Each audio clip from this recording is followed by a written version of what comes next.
ำเป็นทีมสถานีธรรมะออนไลน์ขอเชิญติดตามชมรายการธรรมสากัจฉา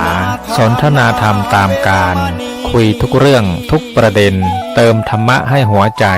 เติมอาหารใจเติมพลังใจให้ตนเองเป็นประจำทุกวันเวลา 20 นาฬิกาเป็นต้นไปโปรดกดปุ่มติดตามและกด Subscribe เมื่อทำเป็นทีมมาเราจะได้พบกันเพื่อรับฟังสารธรรมข้อคิดดีๆมากมายรับบุญง่ายๆด้วยการกดแชร์เผยแพร่เป็นธรรมทานสัพพทานังธรรมทานังชินาติการให้ธรรมะย่อมชนะการให้ทั้งปวง1 แชร์ 1 บุญมีค่าเท่ากับเผยแผ่ธรรมะให้กว้างไกลแชร์ไปมากยิ่งได้บุญมากเป็นการเปิดโอกาสให้คนได้รับฟังธรรมพบปัญญามีความสุขพ้นจากทุกข์ด้วยการฟังธรรมะมาทวงคำมันหมู่บ้านศีลห้าถือเป็นพันธะ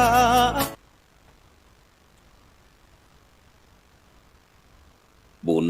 เป็นเงาเฝ้าตามติดบุญเป็นมิตรในทุกที่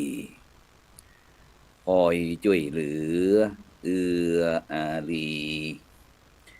ห่างลาคีปลอดโผยภัยบุญพิทักษ์บุญรักษาบุญนำพาฮือหมู่เฮาพบความสุขใสแม้นชีพรับดับล่วงไปบุญส่งฮือสุขสวัสดีก็ขอกล่าวคำว่าธรรมสวัสดีก็บรรดาท่านผู้ฟังท่านผู้ชมทุกท่านที่กำลังติดตามช่องธรรมะเป็นทีมทีวีออนไลน์กลุ่มพระสงฆ์อุบาสกอุบาสิการ่วมกันเผยแผ่ธรรมะออนไลน์ไลฟ์สดทาง Facebook ทาง YouTube แล้วก็สถานีวิทยุเครือข่ายขึ้นสีขาวชาวประชา8จังหวัดภาคเหนือ FM 104.50 เมกะเฮิรตซ์วัดฝ่ายหินจังหวัดเชียงใหม่ FM 88.25 เมกะเฮิรตซ์วัด4ปันเงินอำเภอสันป่าตองจังหวัดเชียงใหม่พร้อมทั้ง YouTube ทั้งบอกว่าจะเป็น IDTO ทำเป็นทีมสากลวัดจอมคำหลวงเขมรัตนครเชียงตุง YouTube ของท่านอาจารย์พระมหาวรเชษฐ์มหาวิริโย Facebook พระครูอภิวัฒนวิกรมวัดปากทางเจริญดอยล่อ Facebook ธรรมะเป็นทีม Facebook วัดพุทธภาวนาเวสเตอร์โรดจากประเทศสวีเดนพร้อมตึงทุกเครือข่ายทุกช่องทางที่กำลังออกรายการในค่ำคืนวันนี้ก็เป็นคืนวันเสาร์ที่เสาร์เดือนธันวาคมพุทธศักราช2567ซึ่งเก้ากับผมมัตตมภาพพระครูโสพลปริยัติก็ได้นำรายการพระพุทธศาสนา4แผ่นดินมาพบกับบรรดาท่านผู้ฟังท่านผู้ชมเป็นประจำซึ่งบรรดาท่านผู้ฟังท่านผู้ชมก็สามารถที่จะให้การสนับสนุนโดยการกดติดตามกดไลค์กดแชร์เพื่อเป็นธรรมทานยิ่งแชร์นักก็ได้บุญนักแชร์น้อยก็ได้บุญน้อยบ่แชร์ก็บ่ได้บุญหรือว่าจะร่วมสนับสนุนช่องธรรมะเป็นทีมร่วมกับมูลนิธิ1016เพื่อการกุศลโดยท่านอาจารย์เจ้าคุณพระวิสุทธิวัชราภรณ์หรือว่าครูบาข่าวจากวัดลัทธิวันพระนอนขอนตาลศักดิ์สิทธิ์อำเภอแม่ริมจังหวัดเชียงใหม่พร้อมทั้งมูลนิธิโพธิยาลัยมหาวิทยาลัยมหาจุฬาลงกรณราชวิทยาลัยเขตเชียงใหม่โครงการหมู่บ้านรักษาศีล5โครงการวัดประชารัฐสร้างสุขก็สามารถที่จะร่วมกับเราได้ซึ่งในค่ำคืนวันนี้ก็เช่นเดียวกันบรรดาท่านผู้ฟังทั้งหลายค่ำคืนนี้ก็เป็นภาษาท้องถิ่นภาษากำเมือง ถ้าคนเมืองบ่อู้เมืองบ่ใครจะอู้เมืองก็ในค่ำคืนนี้เราก็จะได้มาสนทนาเ เป็นภาษาท้องถิ่นภาษาเมืองนะเพื่อที่จะเป็นแห่งจ้องต่างหนึ่งนะที่จะได้อนุรักษ์รักษาถึงศิลปะวัฒนธรรม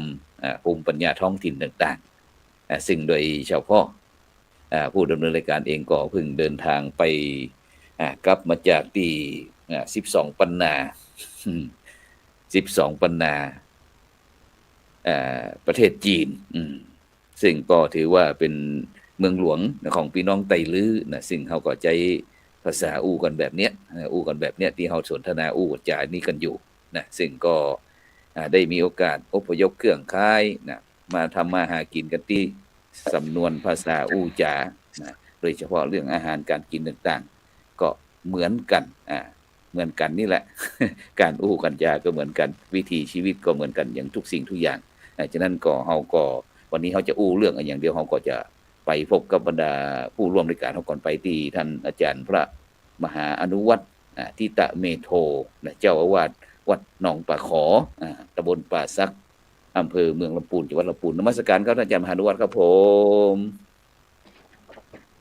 ขอกราบนมัสการหลวงพ่อท่านพระครูโสพลปริยัตินะครับแล้วก็เจริญพรท่านอาจารย์ดิเรกอินจันทร์พร้อมกับตังญาติโยมทั้งหลายที่ติดตามรับชมรับฟัง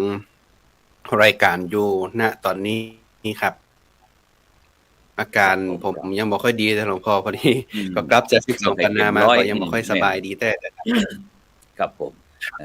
ไปที่ผู้ร่วมรายการที่2ไปที่ท่านอาจารย์ดร.ดิเรกอินจันทร์จากมหาวิทยาลัยราชภัฏเชียงใหม่ขอเจริญพรอาจารย์ดร.ดิเรกนมัสการท่านพระครูโสพลนะครับกับท่านมหาอนุวัตรแล้วก็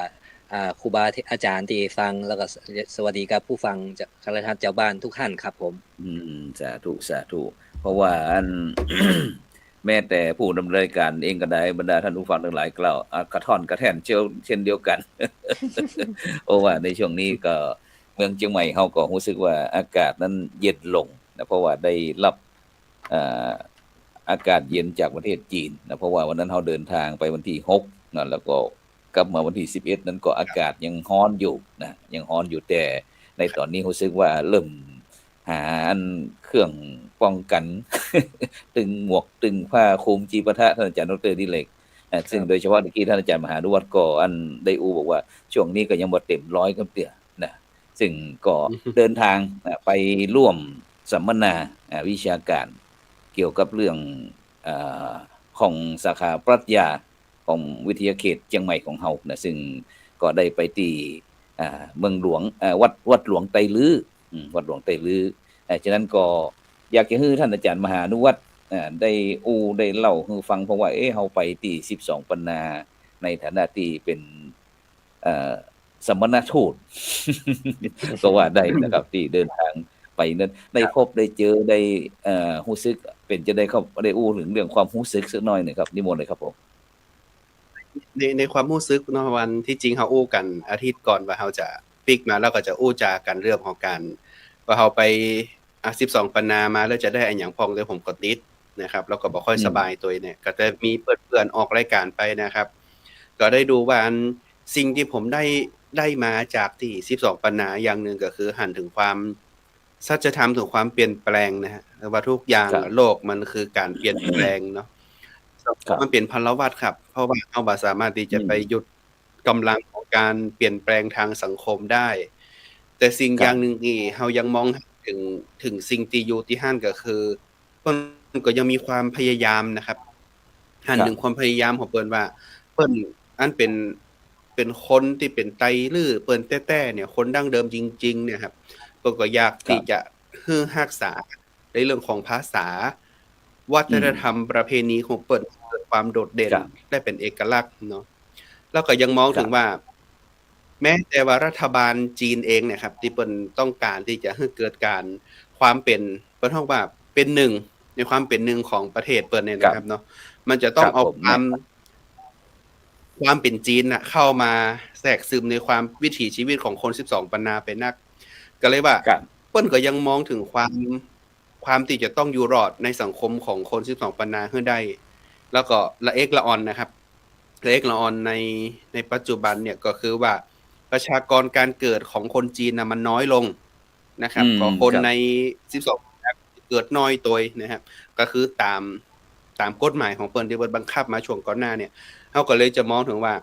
คนที่มันเป็นคนบักเก่าแต้ๆเนี่ยมันก็เริ่มหายไปละแล้วคนที่อยู่ยุคกลางยุคในการปฏิวัติศาสนาเนี่ยยุคปฏิวัติศาสนายุคปฏิวัติเรื่องของวัฒนธรรมประเพณี วัฒนธรรม มันก็บ่ได้มีมันก็บ่ได้มีคนที่แข็งแรงหรือว่าความเข้มแข็งนักสักแต่ใดเพราะว่าก็จะถูกการลดทอนในเรื่องของความเชื่อความคิดของคน12ปันนาเป็นนักครับก็เลยมองถึงความสัจธรรมอ่ะอันเนี้ยมันเป็นสิ่งที่สำคัญนะถ้าหากว่าเฮายังมองหันเวลาเฮาไปศึกษาดูงานที่อื่นเนี่ยเฮามักจะพลิกมามองถึงบ้านเฮาเมืองเฮาครับหลวงพ่อว่าถึงว่าเนี่ยมันก็เหมือนกันนะมันเหมือนกันนะละออนบ้านเฮานะครับหรือว่ายุคกลางๆเนี่ยเขาเริ่มที่จะลดถอยทั้งเรื่องของความเชื่อประเพณีวัฒนธรรมเอาความง่ายในชีวิตแต่เข้ามาใส่และเอาความเป็นภาคกลางเนาะอาจารย์ดร.ดิเรกเนาะเข้ามาใจชีวิตในความเป็นคนปื้นบ้านล้านนาเฮาอะครับมันหลายๆอย่างมันหายไปหมดแม้กระทั่งเรื่องของเขาว่าเวลาเฮาสอนพุทธศาสนาวันอาทิตย์เนี่ยนะครับพระอาจารย์เฮาก็จะสังเกตดูว่าถึงวันนี้ละอ่อนไปเข้ามาเรียนพุทธศาสนาวันอาทิตย์เพราะว่า1เวลาเฮาจะเข้าวัดเข้าวาเนี่ยละอ่อนจะเข้าวัดเข้าวาละอ่อนบ้านเฮานะมันต้องไปเปรียบเทียบกับประเทศเปิ้นเตือนนะครับว่าละอ่อนบ้านเฮาเนี่ยจะเข้าวัดเสาร์อาทิตย์เนี่ยไปอยู่กับตู้เจ้าพระเนรที่วัดเนี่ยจะถูกพ่อแม่ผู้ปกครองที่บ้านถามเลยว่าจะเข้าไปยุ่งตุปะนี่หยังเนาะจะเข้าไปยุ่งตุปะนี่หยังครับละอ่อนเขาก็เลยไม่ได้มีโอกาสที่จะเข้ามาวัดก็อยู่กับพ่อกับแม่ไปอยู่กับคือเทคโนโลยีของเขาไปแล้วเขาก็เลยไม่ได้มาซึมซับในความเป็นพุทธศาสนาในบ้านในเมืองเขาแล้วก็เขาก็จะลืมไปครับว่าในช่วงประเพณี12เดือนของเขาเนี่ยครับมันมีอย่างพ่องที่จริงประเดี๋ยวเนี้ยในช่วงของเดือน3เดือน4เนี่ยนะครับบ้านเฮาเนี่ยแต่ก่อนเนี่ยเบลก็จะเตรียมในเรื่องของการที่จะหิ้งหลวงพระเจ้านะครับเนาะแต่ว่าเนี่ยประเพณีหิ้งหลวงพระเจ้ามันก็แบบมีแล้วฮะมันก็หายไปเหี่ยหลายๆบ้านต้านเข้ามาเบิดต้านกับเดือน4แต่ถึงวันนี้ก็เอาความสะดวกว่าปีใหม่วันที่1มกราเอาปีใหม่สากลนี่เลยมันก็เลยหายไปเหี่ยในความที่เป็นประเพณีวัฒนธรรมเนี่ยมันก็ถูกกลืนจากภาคกลางเข้ามาก็เหมือนกันครับกับ12ปันนาที่ว่ามันก็จะถูกในเรื่องของความเป็นน้ำหนึ่งเพราะว่าเป็นหนึ่งของแผ่นดินไปเนี่ยมันก็จะถูกกลืนวัฒนธรรมเหล่านี้ไปดังนั้นในความเป็นคนยุคเฮาเนี่ยครับผมมีโอกาสที่เติบโตขึ้นมาในยุคเพราะว่ายุค90เนาะยุค90จะหาทั้งความเป็นโบราณโดยได้เห็นความทันสมัยใหม่โดยนะครับเพราะว่าเฮาแต่เรายุคหลังยุค 2000 มาแล้วนะครับมันถูกกลืนไปด้วยความง่ายของเขาหลายๆอย่างปัจจัย C ของเขามันเพิ่มเติมเข้ามาปัจจัยที่สำคัญของเขาบ่ได้มองถึงของประเพณีวัฒนธรรมละนะครับเขาก็จะมองถึงว่าสิ่งที่เขาทำแล้วมันสะดวกก็จะเป็นง่ายที่สุดสำหรับเขา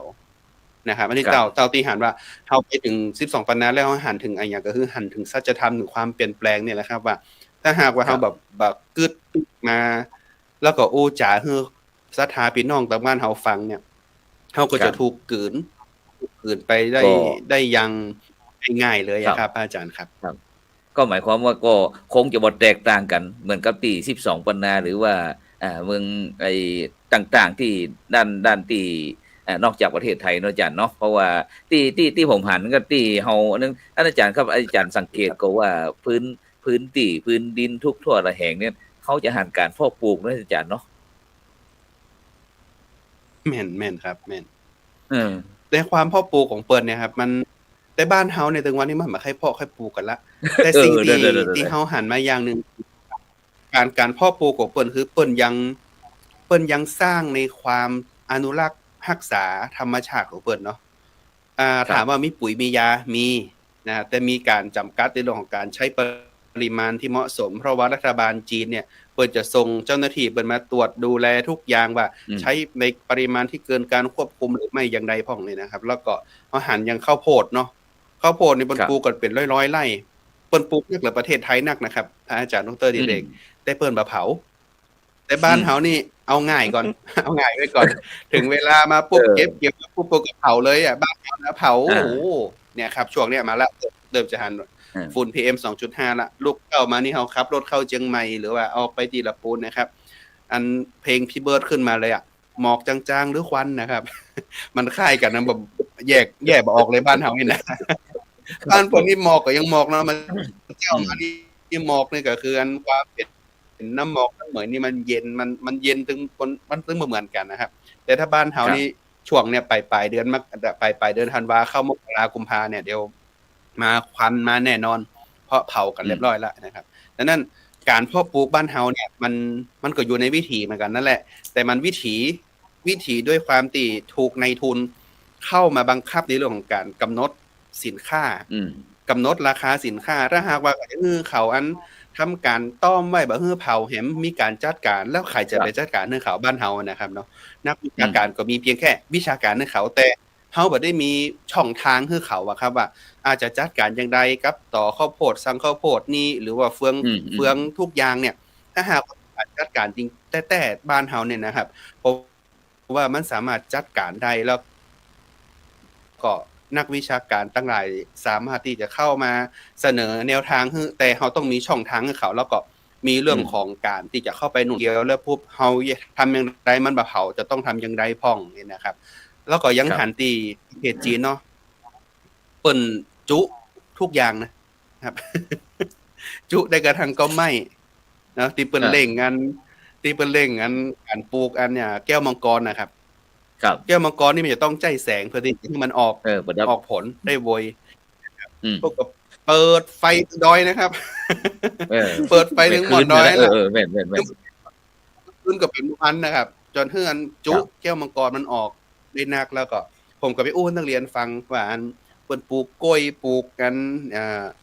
แก้วมังกรเนี่ยเอามาขายในไทยแล้วออนเขาถามว่าอ้าวแล้วมันไม่เน่าเหรอพระอาจารย์เนี่ยว่าเพราะว่ามันบ่เน่าหรอกเพราะว่าเขาใช้การขนส่งโลจิสติกเนี่ยด้วยรถไฟความเร็วสูงเพียงแค่12ชั่วโมงจากอันเมืองคุนหมิงของเปิ้นน่ะก็ถึงที่ชายแดนไทยที่ฝั่งของประเทศลาวแล้วนะก็มีรถไฟต่อออกจาก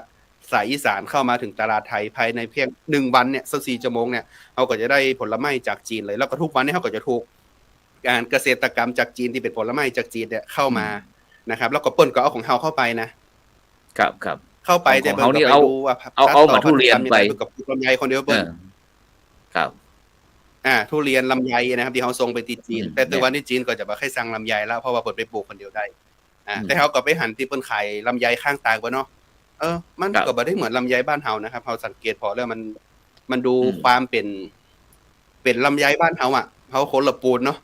ลำไยที่ไหนก็ถึงลำต่อดินละปูนนะครับไปปลูกที่อื่นนี่มันก็มันจะเป็นจะแย่ครับมันก็ต้องรับจังไงแล้วเอาไปกินที่ไหนก็ถึงมาลำต่อลำไยละปูนนะครับมันก็เลยมันก็มีความแตกต่างกันไปแต่เฮาหันถึงความพยายามแล้วก็ในการที่จะ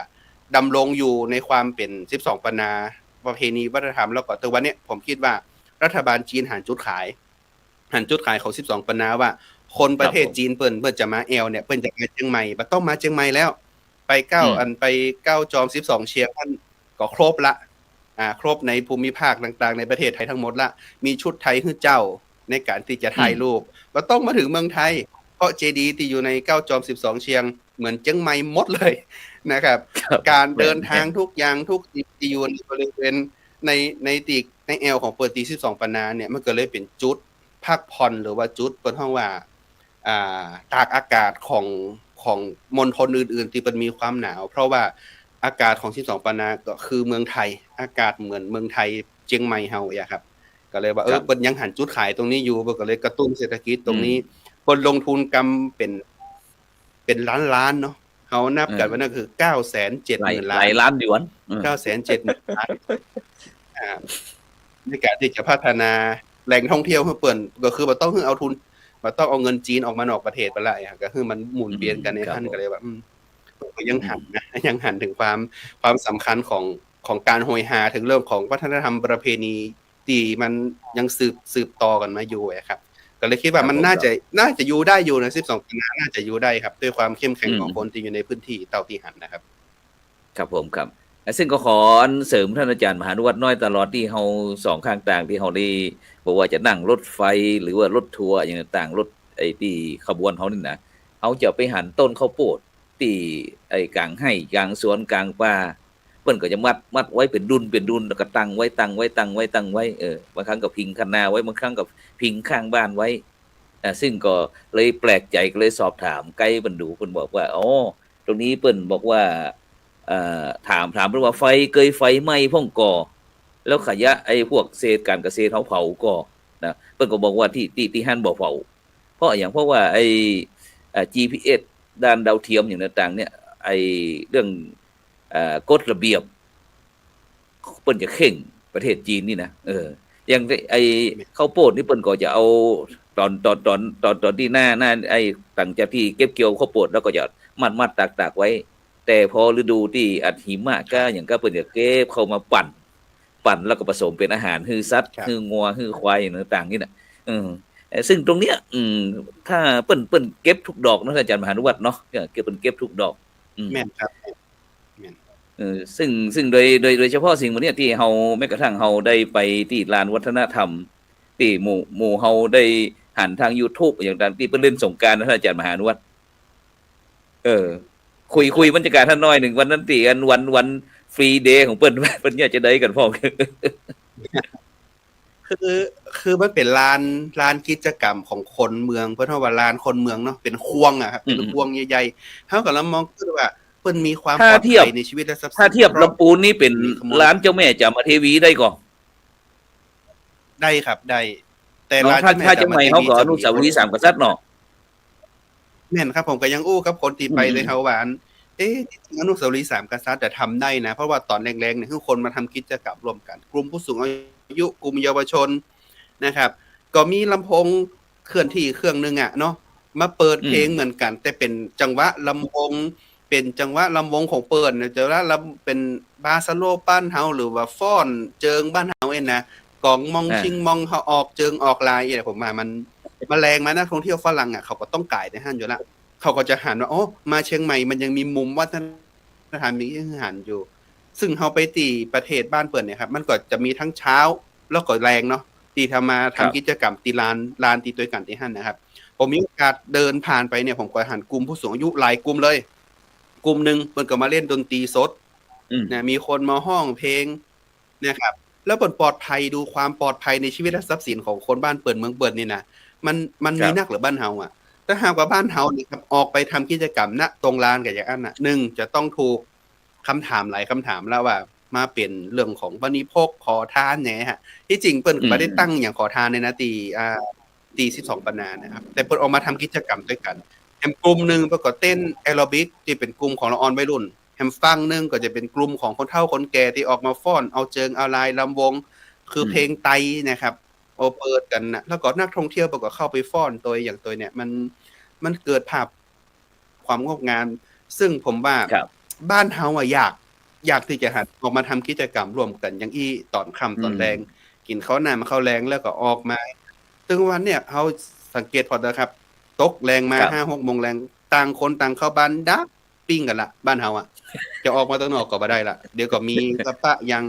มีแกงสมุไรพร้อมมีแกงแกงลูกหมูผงแกงลูกหมาแกงอย่างสปะนั่นน่ะนะครับก็เลยว่าความปลอดภัยมันเลยแบบนี้แต่บ้านเปิ้นนี่กฎหมายมันแข็งแรงมันเลยทำให้คนออกมาใช้ชีวิตในช่วงของตอนตั้งแต่เจ้า 6 โมงเที่ยวหันเนาะว่า 6 โมงเจ้าเปิ้นก็มาเต้นอาราบิกกันละมาเอาลานกิจกรรมตอนนั้นมาทำเป็นลานออกกำลังกายอย่างที่เฮาไปประเทศเวียดนามก็หันนะครับพระอาจารย์ว่าลานกลางเมืองของเปิ้นใช้ประโยชน์จากลานกลางเมืองของเปิ้นแท้ๆครับมีเรื่องของความล่มไม้เพิ่นก็ออกมาล่นกันแมลงมาละอ่อนวัยรุ่นก็ออกมานั่งกินนมบ้านเฮาก็จะมีกันร้านเหล้าอะนะฮะแต่ประเทศเวียดนามนี่มีร้านนมร้านเต้าหู้อย่างครับออกมานั่งกินน้ำเต้าหู้ด้วยกันเนี่ยอยู่ข้างทางเนี่ยครับแล้วก็มานั่งทำกิจกรรมมาเล่นดนตรีกันเต้นอาราบิกกันซึ่งเฮาก็หันอยู่ที่หน้าพิพิธภัณฑ์เมืองของที่ประเทศเวียดนามเนาะแล้วก็มาหันที่2 ปานานะครับว่าโอ้คนใจลานกลางเมืองเพิ่นเนี่ยเพื่อเกิดประโยชน์ต่อคนในชุมชนบ้านเมืองเปิ้นแต้ๆครับนี่ก็หมายความว่าอันตั้งบ้านตั้งเมืองเปิ้นพี่น้องเจ้าประชาชนเปิ้นก็คือได้สืบสานหีดหอยนะครับรักษาหีดหอยจากหีดประเพณีของบรรพบุรุษบรรพชนพ้องนะครับฉะนั้นเฮาจะย้อนมาที่ประเทศไทยนะเพราะว่าท่านอาจารย์มหานุวัฒน์ได้อู้ถึงภาพรวมของ12 ปันนาในฐานะที่เป็น ในประเทศจีนแต่ก่อนมันก็อาจจะเป็นพี่น้องคนไทยเฮาบ่ว่าจะเป็นตึงไตใหญ่ไตลือไตยองไตยวนอะไรอย่างก็แล้วแต่ในปัจจุบันเฮาต้องว่าตามความเป็นจริงฉะนั้นก็อยากจะให้ท่านอาจารย์ดร.ดิเรกเนี่ยในฐานะที่อยู่มหาลัยราชภัฏแล้วก็เป็นตัวแทนพี่น้องต้องคนเมืองคนไทยก็แล้วกันว่าจะได้ดีที่เฮาจะได้มีส่วนไปค้ายอย่างบ่มีกับใกล้เคียงกับประเทศจีนถึงแม้เพิ่นจะปกครองแบบสาธารณรัฐประชาชนจีนนี่นะหรือว่าที่เฮาอาจจะบอกว่าปกครองที่ว่าประเทศเพิ่นเนี่ยมีแค่พรรคเดียวมีพรรคเดียวแต่ของเฮานี่อาจจะมีนักหนาป้านอย่างที่การเมืองการบ้านของเฮาแบบประเทศไทยทีนี้เฮาจะย้อนมาที่ประเทศไทยนะอาจารย์ดิเรกโดยเฉพาะตะกี้ท่านอาจารย์พานุวัฒน์บอกอู้ถึงเรื่องละเด็กละอ่อนรุ่นใหม่เนี่ยเฮาในฐานะที่อยู่ศิลปะวัฒนธรรมมหาวิทยาลัยราชภัฏเชียงใหม่เฮามีมุมมองจังได๋พ้องที่ปอจะฮือละเด็กละอ่อนมันได้ซึมซับจะพ้องอาจารย์ดิเรกครับผมนมัสการพระอาจารย์ครับก็สำหรับผมก็บอกว่าท่านมหาก็บอกไว้แล้วจะบอกว่าเวลาเขาไปดูเวลาเขาอยู่บ้านเนี่ยเขาอาจจะมองเฉพาะเขาแต่เวลาเขาไปดูต่างบ้านเขาก็จะย้อนปิกมา แต่ท่านมหาก็บอกว่ามันโดยธรรมชาติของมนุษย์ของสังคม มันก็จะต้องมีการเปลี่ยนแปลงเขาจะไปคัดไปขวางอย่างกับบ่ได้ เพราะว่าเขาก็เป็นแค่เสี้ยวส่วนหนึ่งนะครับ และถึงวันเนี่ยสภาพสังคมวิถีชีวิตมันเปลี่ยนไปจากเดิมนะครับมันก็เลยทำให้เปลี่ยนแปลงแต่ผมก็คงบ่ได้อู้เชียงใหม่นะครับผมว่าอู้ไป12 ปันนาอู้ไปจีนเพราะว่าเป็นประเทศเขาใหญ่พลเมืองเขานักรัฐบาลปันกว่าล้านประชากรเพิ่นครับคืออย่างที่ว่าที่ท่านพระครูและท่านมหาว่าเนี่ยคือเปิ้นกฎหมายเข่งครัดนะผมไปผมบอกตรงอย่างท่านว่าตะกี้ผมเดินไปเชียงใหม่เมื่อคืนผมยังกลัวนะ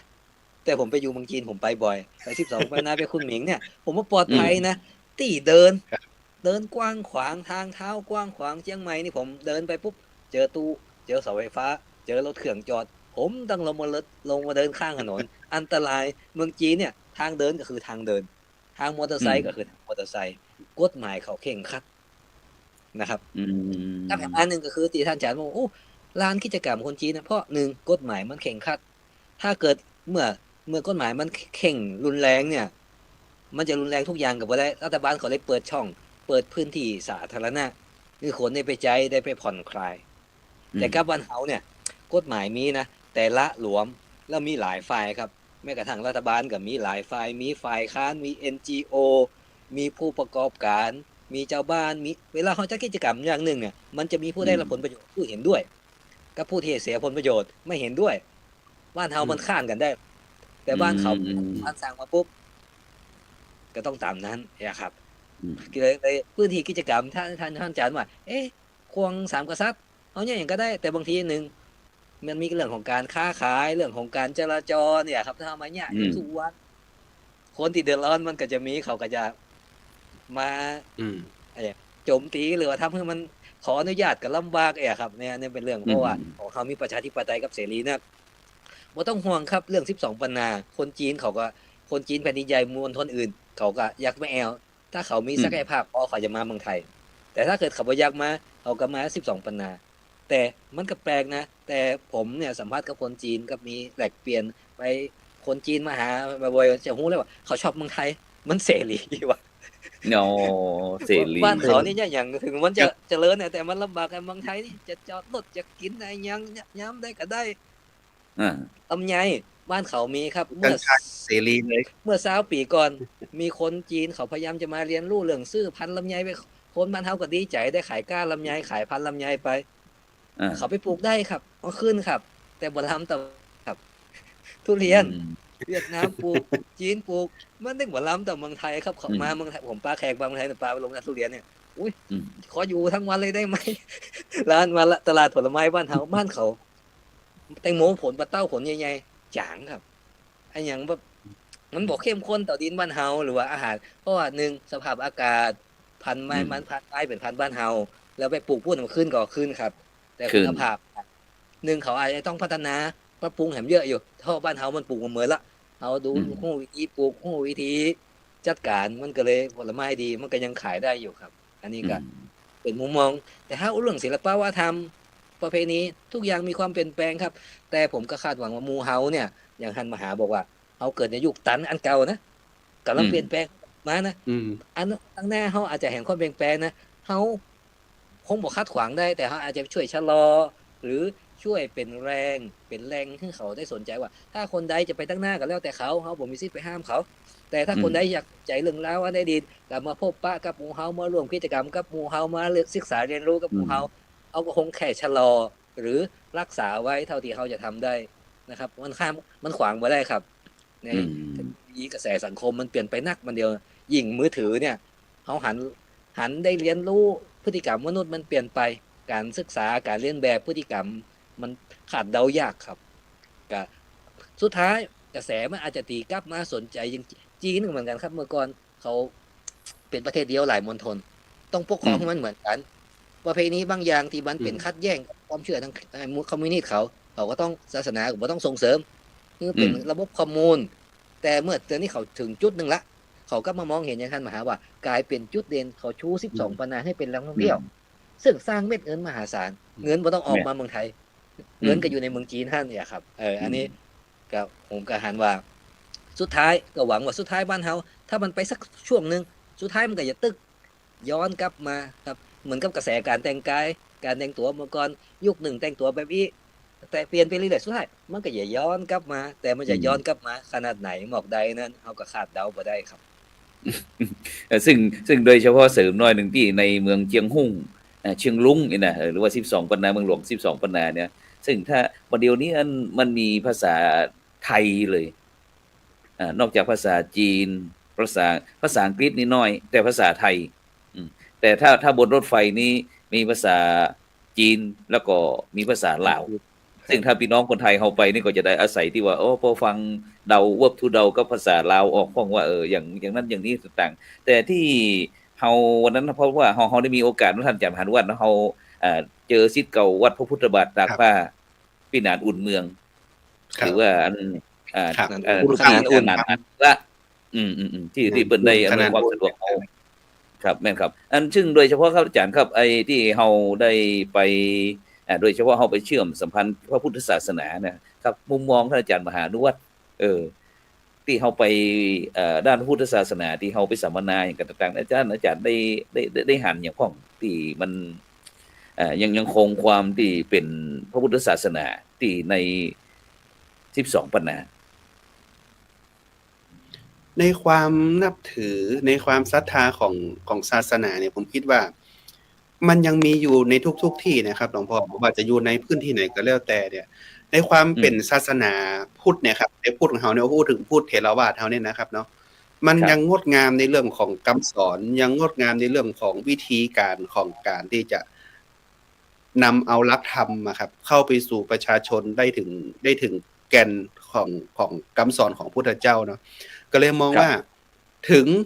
ศาสนาบุคคลเพิ่นจะน้อยลงนะครับศาสนาบุคคลเพิ่นจะน้อยลงเนี่ยเพียงเพิ่นมีแค่บักกี่คนนะครับยังปน้อยปหนานของเพิ่นเนี่ยอย่าง12ปันนาที่เพิ่นบอกว่ามีอยู่ทั้งหมด70กว่าวัดเนี่ยเพิ่นก็จะมีชมรมปน้อยปหนานเพิ่นเนาะถ้าปน้อยปหนานเป็นยังแข็งแรงยังเป็นหลักเป็นแกนให้พี่น้องศรัทธาเวลาทำกิจกรรมทางศาสนาอยู่นะครับถึงจะบ่มีทุกเจ้านะครับมันก็ยังจะสามารถที่จะทำให้มีประเพณีวัฒนธรรมตรงนั้นมันมีได้อยู่แต่ถามว่าตุ๊เจ้าเนี่ยตุ๊เจ้ามันถูกด้วยการบังคับเนาะว่าอายุบ่ถึงตาใดถึงจะบวชได้ครับเดี๋ยวนี้มันมีกฎหมายอายุ18ปีเนาะถึงจะมาบวชได้เนาะแม่นแต่เฮาก็ลงว่าเขาพร้อมแต่ๆนะถึงจะเข้ามาบวชจ่อยสืบต่ออายุพระศาสนาแล้วก็เขาได้มาเรียนรู้ต่างเมืองไทยแล้วเขาปิกไปนะครับผมคิดว่าอย่างน้อยเนี่ยเขาหันละว่าเฮามีความเป็นล้านนามีความใกล้เคียงกันกับความที่เป็นเฮาว่าบรรพบุรุษที่อยู่ทางไตไตลื้อของเปิ้นเนี่ยนะครับเนาะเพราะว่ามันมาปะบ้านเฮามันมีจืดเหมือนกันกับบ้านเขานะครับพอก็หันถึงความเชื่อมโยงกันนะว่าอย่างน้อยเฮาเนี่ยก็ได้หันถึงความเป็นพี่น้องกันนะครับเวลาเฮาไปปุ๊บเนี่ยก็เหมือนไปปะพี่ปะน้องกันตะปุ่นน่ะในความเป็นตุเจ้าพระสงฆ์ที่เฮาเข้าไปปุ๊บเนี่ยเฮาหันได้เลยครับว่าศรัทธาญาติโยมที่เปิ้นอยู่ที่หั่นเนาะเปิ้นห้องเฮาเป็นตุปี้เนี่ยนะครับห้องตุปี้เนี่ยนะครับเนาะห้องตุปี้แล้วมันเกิดความสุขอะครับว่าอย่างน้อยเนี่ยคนบ่ว่าจะอยู่ในยุคอายุช่วงตะใดที่เพิ่นยังเป็นคนไตลื้ออยู่เนี่ยนะครับเปิ้นได้ยินกำอู้เฮาออกมา ฮู้ว่าเฮาเป็นคนไทยตุเจ้าลูกไทยไปเพิ่นก็มีความนอบน้อมละนะครับแม้กระทั่งตุเจ้าที่อยู่จุติหั้นเนี่ยครับเพิ่นก็อยากจะทำบุญสร้างกุศลเนี่ยเพิ่นก็เข้ามาเพิ่นโอ้ท่านตุเจ้าไปแอวหาอย่างที่เฮาไปที่บนปั้นหม้อเนาะนะครับด้วยความศรัทธาแต่ๆนะว่าโอ้เพิ่นบ่ได้ปะตุเจ้ามาเมินหันตุเจ้าบ่ก็มีความประทับใจเพิ่นก็เลยว่าอย่างน้อยเฮาได้ทำบุญกับตุเจ้าอยู่ทำบุญกับตุปีเขาเนี่ยนะครับมันก็เลยเกิดความงดงามอะครับว่าอย่างน้อยศาสนาเนี่ยผมว่ามันมีความงดงามอยู่ในทุกๆที่นะถ้าหากว่าศรัทธาไม่ได้ศรัทธาต่อตัวบุคคลนะฮะศรัทธาต่อคำสอนอย่างแท้จริงแล้วเฮาปิ๊กฟื้นมาว่าคำสอนของตุเจ้าประสงค์บ้านเฮาเนี่ยเฮาจะสอนอย่างไรให้ศรัทธาเฮามีปัญญาในการที่จะใช้ชีวิตในแต่ละวันบ่มกมุ่นมากเกินไปอย่าได้หวังคาดหวังกับสิ่งที่มันมองบ่หันนะครับอย่าได้เอาชีวิตไปคาดหวังกับโจกชะตาแต่ถึงวันเนี่ยบ้านเฮามันใจอันล่ะครับตุเจ้าประสงค์บ้านเฮาเนี่ยมักจะอย่างที่เฮาหันนะครับเนาะสร้างวัตถุ สร้างวัตถุสร้างสิ่งมงคลนะครับล่อหูล่อตาล่อใจนะสร้างอันนั้นใหญ่ที่สุดในโลกสร้างอันนั้นใหญ่ที่สุดในประเทศไทยนะครับมากราบไหว้ได้โชคลาภเนี่ยถามทุกเจ้าถามญาติโยมบางคนนะครับเวลาเอาไปเข้าวัดเนี่ยอาจารย์ดร.ดิเรกถามศรัทธาได้เลยตีเข้าไปวัดเนี่ยนะยังไปวัดบางวัดเนี่ยยังวัดใหญ่ๆที่เป็นหวยแม่นๆนี่นะถามเลยพระเจ้าประจำพระประธานน่ะเป็นองค์สีหยังอย่าเขายังบ่ฮู้เลยนะเพราะเขาไม่ได้ไปถึงในพระวิหารไม่ได้ไปถึงไม่ได้ไปถึงในอุโบสถไม่ได้ไปกราบพระประธานประจำวัดนะเขาไปตึกเนี่ยองค์หน้าวัดท่านท้าวเวสสุวรรณไปต่อแถวกับเข้าท้าวเวสสุวรรณนั่นแหละมันก็ครับไปถึงที่ปุ๊บเจดีย์วัดไอ้ไข่ถามว่าเจดีย์วัดไอ้ไข่เนี่ยไปถึงที่ไหนจุดมุ่งหมายไปที่ไหนไปที่ไอ้ไข่นั่นก็ครับเวลาเขาไปวัดเวลามันมีมุ่งหมายไปที่ไหนก็ไปที่องค์ท้าวเวสสุวรรณนะวัดดอยคำจุดมุ่งหมายไปที่ไหนพระเจ้าตันใจนะครับก็เลยบอกฮู้เลยอุโบสถวิหารหลวงอยู่ทางใต้ครับนะครับมันก็เลยติดอย่างอีไปได้ก็ตุเจ้าประสงค์มันก็เลยไปตามกระแสวัตถุเลยมีคือญาติโยมออกมาสอนธรรมะอย่างของแล้วสุดท้ายแล้วปุ๊บเนี่ยตุเจ้าเฮาก็รับบ่ได้ไงตุเจ้าเฮาก็รับบ่ได้รับความเป็นจริงบ่ได้ว่าเขาเอาความจริงมาพูดไปนะครับนี่ก็ประมาณนี้เป็นต้นว่าอย่างน้อยเนี่ยเฮาต้องมองหันถึงความที่เฮาจะต้องนำเอาความเป็นศาสนธรรมเข้าไปถึงญาติโยมได้อย่างได้ถูกต้องได้แล้วนะครับบ่ใช่ว่าปล่อยเอากระแสทั้งแต่ความอยากของคนจนกระทั่งทำให้มนุษย์หรือว่าคนในประเทศเฮาเนี่ยถูกหลอกจากความเชื่อวิถีความเชื่อเราเนี่ยเป็นนักหลายนะครับแต่ถามว่าถ้ามันไม่มีเลยเนี่ยวัดวาอารามเฮาอยู่ได้ก่อในประเทศไทยนี่เฮาต้องอยู่ด้วยความศรัทธานะครับแต่ประเทศจีนนี่เพิ่นอยู่ด้วยรัฐบาลเพิ่นออกสตังค์กะน้ำกะไฟให้อยู่นะของวัดวาอารามบางวัดนั่นนะครับแต่บ้านเฮานี่มันต้องเซาะหมดกะน้ำกะไฟกะอย่างทุกอย่างในวัดถ้าหากว่ามันบ่มีเรื่องของพุทธพาณิชย์แล้วนี่เข้ามาตามชื่อนะครับเนาะมันก็ทำให้วัดอยู่ยากนะครับทำให้วัดอยู่ยากถ้าหากว่าน้ำก็แพงว่าบ่ได้แม่แต่มันต้องปรับคำสอนนะครับปรับคำสอนที่เป็นพุทธแต่ลงไปถึงสถาพี่น้องประชาชนเนาะอย่าได้เอาให้พี่น้องประชาชนมีความคาดหวังว่าเข้าวัดแล้วต้องได้บ่ใช่ว่าได้โชคได้ลาภนะครับเข้าวัดแล้วเรามาต้องได้ธรรมะไปนะครับแต่ถึงว่าเนี่ยมันจะอันหรอวัดในอันเสาร์ติดนี่โอ้เป็นวัดดังๆที่เพิ่นฮื้อหวยแม่นๆนี่นะเขาจะไปกันนะครับเพราะว่าอุกตามชื่อนี่แหละนะครับเขาก็เข้าหวังโชคหวังลาภเพราะว่าคนเฮามันมีปัญหาครับแต่ว่านี่มีปัญหามีความคาดหวังนักมนุษย์มีปัญหานะคนมันมีความคาดหวังกิเลสตุกผมจะว่าปัญหาเพราะว่าตุกเนาะตุกมันนักในจากตุกเรื่องอันโลดกาเรื่องบ้านกาหนี้สินพลุงพลังขอให้ได้โจกเน้นๆสักกรรมเตอะอย่านะครับเนาะแต่ว่านี่มันมีสปะนี่หวยครับเอาที่1ก็หวยไทยเรื่องก็หวยลาวตึงลาวนั่นน่ะครับเราก็เลยเนี่ยโอ้บดเจ้านี่โหบดเลยตัวเลขนั่นนะครับเราก็เลยว่าอย่างน้อยเนี่ยเฮาคือวัดเป็นติเปิงของพี่น้องประชาชนให้มันได้แล้วก็ นำเอาคำสอนที่เฮาฮู้อยู่แล้วผมคิดว่าตู้เจ้าพระสงฆ์เนี่ยเห็นนักทำตีนนักทำโทนนักทำเอกเนี่ยฮู้อยู่ ครับ แล้วว่าธรรมะคำสั่งสอนของพระพุทธเจ้าเนี่ยมีความงดงามอย่างไรแต่หลายๆตนเปิ้นบ่ได้เอาธรรมะเข้าไปสอนน่ะเปิ้นเอาความรู้สึกของเปิ้นน่ะเข้ามาสอนนะครับเอามาสอนศรัทธาพี่น้องประชาชนต่างๆไปจนทำให้มันบางครั้งมันเดินผิดกระแสไปนะครับก็อย่างที่เฮาได้ยินนานคำอุ่นเปิ้นว่าอุ่นคำว่า เมื่อถ้าหากว่ามีคำสอนที่มันผิดไปจากพระพุทธศาสนาเนี่ย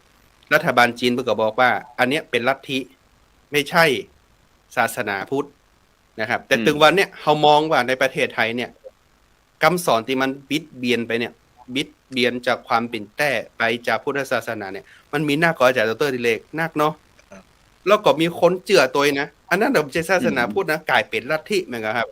กลายเป็นลัทธิก็เลยมีคนมีลัทธิอย่างนั้นว่าไปเพ่งศพดูศพน่ะก็ตะก้อนถามว่ามันมีก่อนในพุทธศาสนาเรื่องของอสุภาษิตนะครับในการพิจารณาในเรื่องของศพตาย1วัน2วัน3วันเนี่ยคือมันเป็นในเรื่องของอันวิปัสสนากรรมฐานสมถกรรมฐานเนี่ยแต่คนเฮาเข้าใจแค่บางส่วนแล้วก็เอานำเรานั่นน่ะไปเจือมันก็เลยดึงเอาแค่อันเนี้ยเป็นจุดเด่นของเขามันก็เลยว่ามันบ่ได้สอนให้มันเกิดปัญญาทั้งหมดทำให้คนงมงายเข้าไปอยู่เปิ้นพอศพถือว่าเปิ้นเข่งละนะเปิ้นไปปฏิบัติเจ้าแรงตลอดเวลาก็คิดว่าเปิ้นเข่งละก็ไปนับถือตุเจ้าตนนั่นเนี่ยยังบ่ร้องพอแล้วครับถ้าหากว่าวันหนึ่งกระแสวัดใดวัดหนึ่งมันดรอปไปเนี่ยมันก็จะหายไปคนเข้าไปเลยนะคนก็จะมาเข้าวัดนั่นหายไปเลยนะครับแล้วก่อนนี้เฮาก็จะได้ยินหลวงปู่เน้นคำเนาะ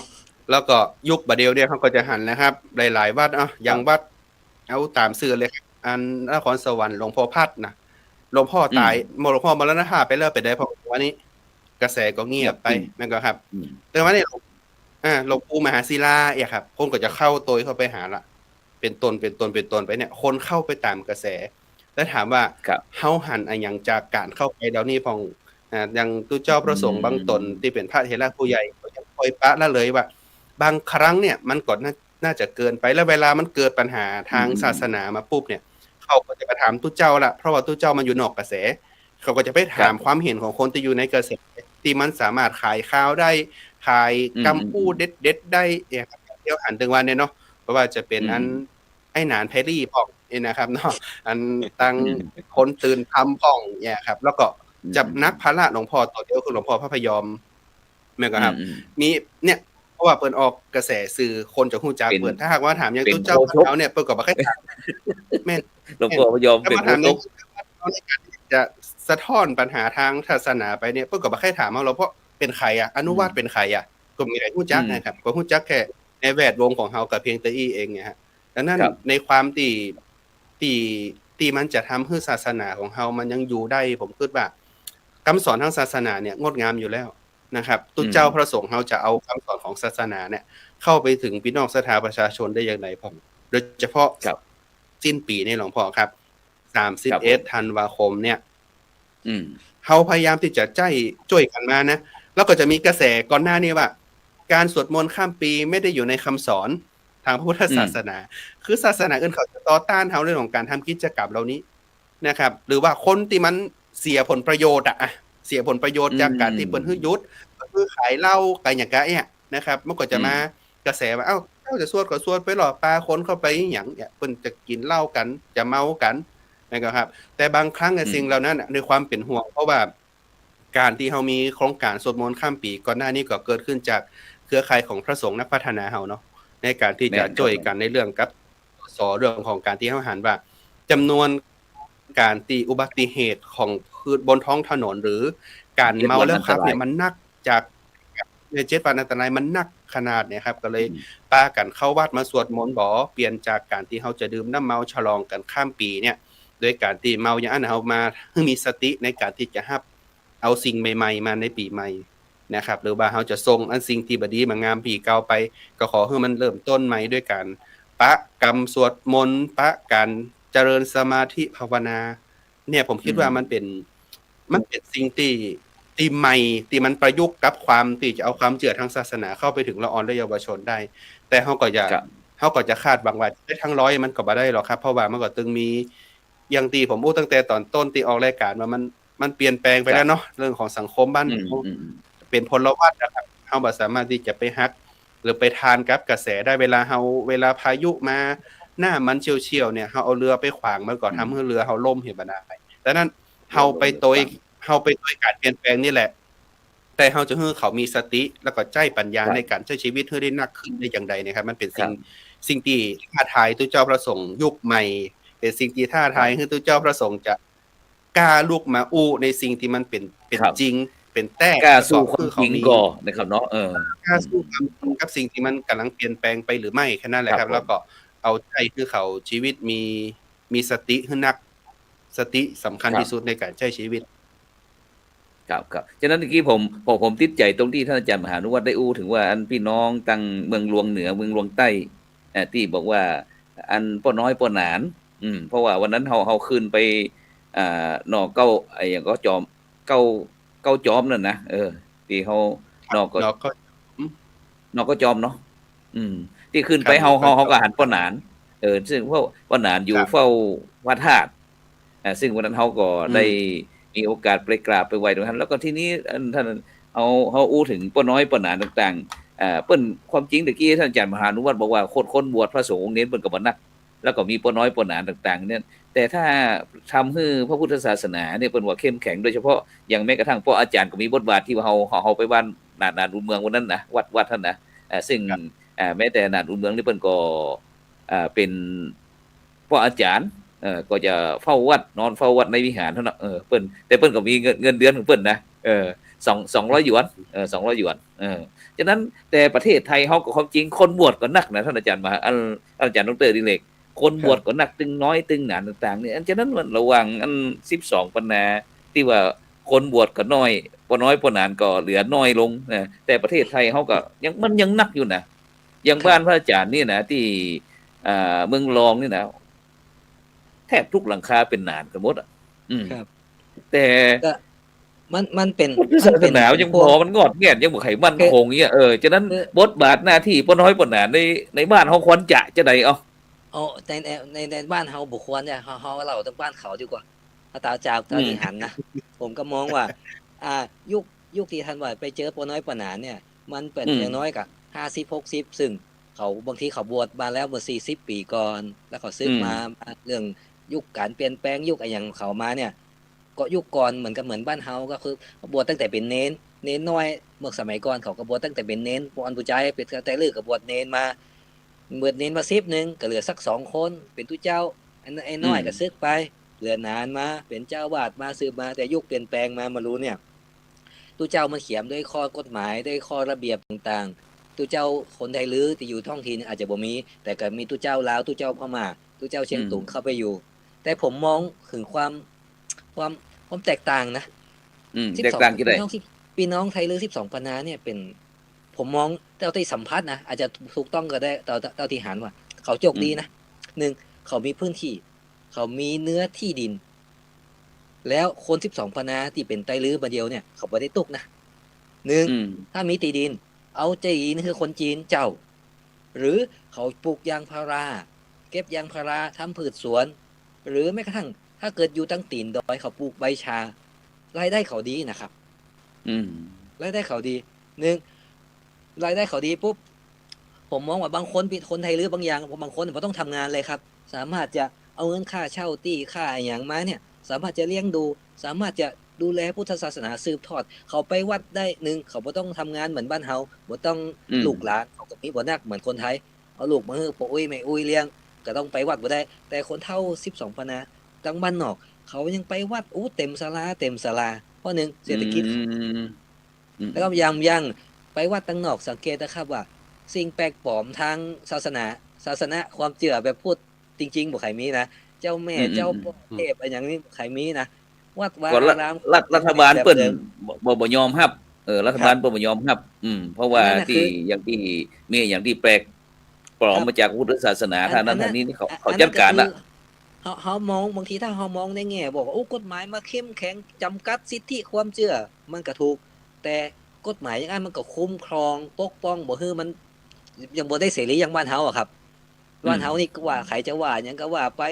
คนเสียงดังมีสื่อก็กลายเป็นดังไปเหี้ย ว่าผิดว่าถูกก็เป็นคนดังไปได้ คนว่าถูกสามารถลุ้มโจมตีคือฟุ้งแตกกระจายเสียหายได้ครับเพราะบ้านเฮานี่เป็นกระแสที่แบบควบคุมยากแล้วมันมีหลาย อาจารย์นุเลขถ้าสมมติว่าถ้าพระอาจารย์จะให้เทียบเคียงพระพุทธศาสนา12ปันนา แล้วก็มาที่เชียงตุงเขานี่เนาะมันมีความแตกต่างอย่างกับจากประเทศไทยนักก็ ผมกับ12ปันนากับใจพี่น้องเชียงตุงเนี่ยการทำมาหากินในเศรษฐกิจเขาก็พออยู่พอกิน แต่เขาก็ยังมีศรัทธาอยู่ที่เขามีศรัทธาอยู่เพราะว่าอย่างคนเชียงตุงเนี่ยลูกหลานเชียงตุงคนเชียงตุงเนี่ยเขาบ่ได้มีโอกาสรับราชการบ่ได้เพราะอยู่ในเขตส่วนหนึ่งของพม่า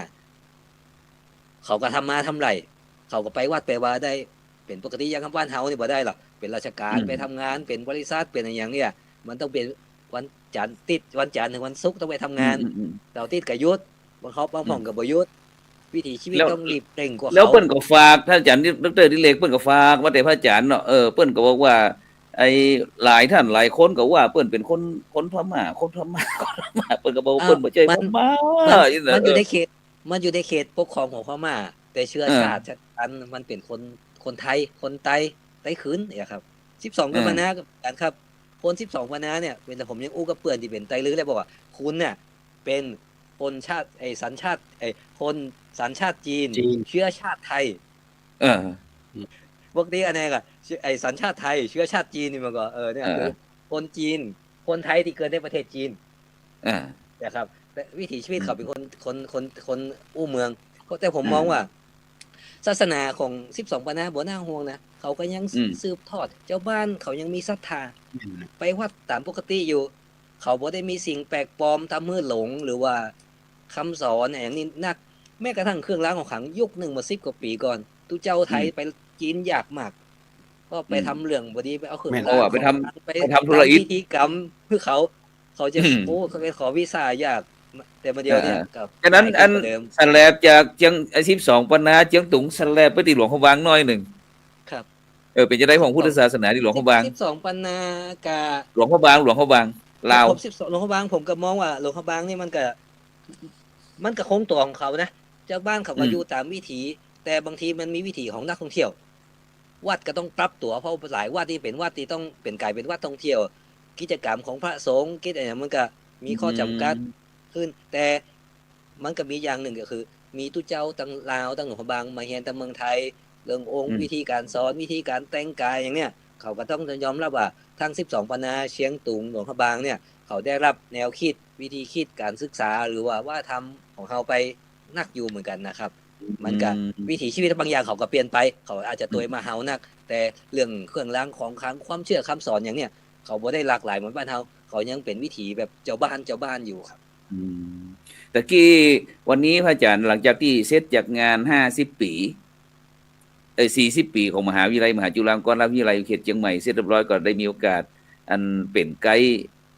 เชียงใหม่คือท่านอาจารย์เจ้าคุณเมธีวชิรคุณรองที่การบดีมจร.วิเขตพะเยา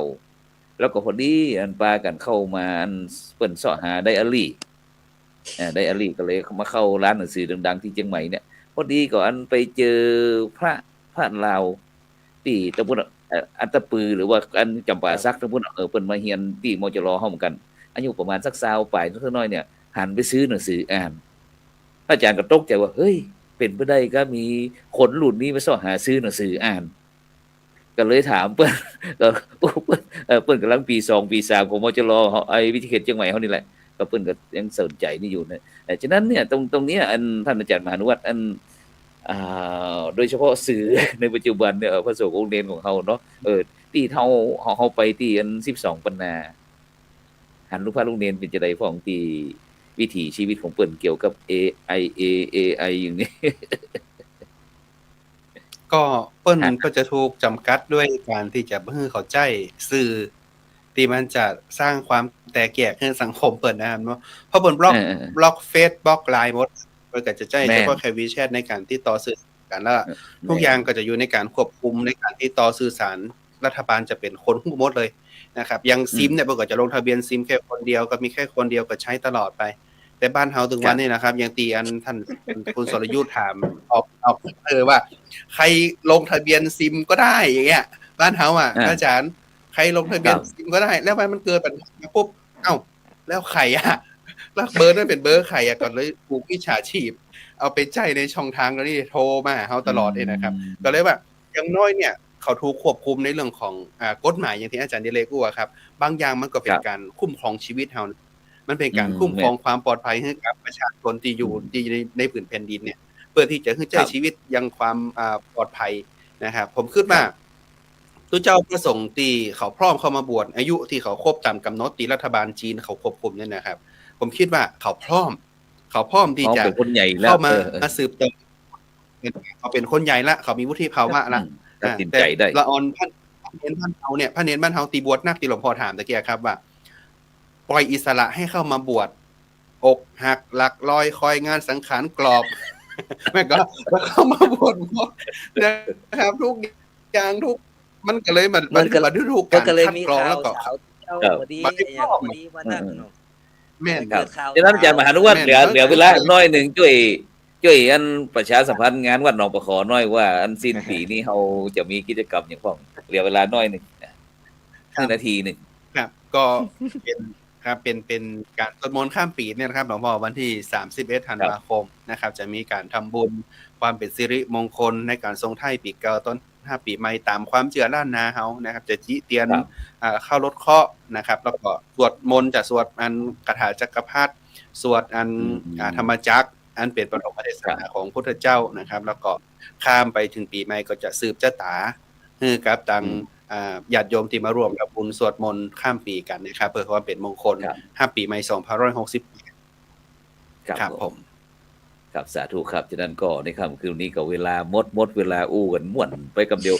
วันไหนหมดชั่วโมงแล้วนะครับฉะนั้นขอบคุณนะครับท่านอาจารย์มหานุวัฒน์ทิตาเมโทนะครับเจ้าอาวาสวัดหนองปลาขอแล้วก็ท่านอาจารย์ดร.ดิเรกอินจันทร์นะครับจากมหาวิทยาลัยราชภัฏเชียงใหม่นะครับที่ได้มาร่วมแลกเปลี่ยนเรียนรู้กับพุทธศาสนา4แผ่นดินของเรานะครับบอกว่าจะเป็นประเทศจีนประเทศพม่าประเทศลาวแล้วก็ประเทศไทยนะครับฉะนั้นก็บรรดาท่านผู้ฟังติดตามด้วยแล้วก็โดยเฉพาะตอนเจ้าก็เวลา 7:00 นถึง 7:30 นเขาก็ยังมีรายการธรรมะรับอรุณฉะนั้นก่อนในค่ำคืนวันนี้ก็ขอนำรายการ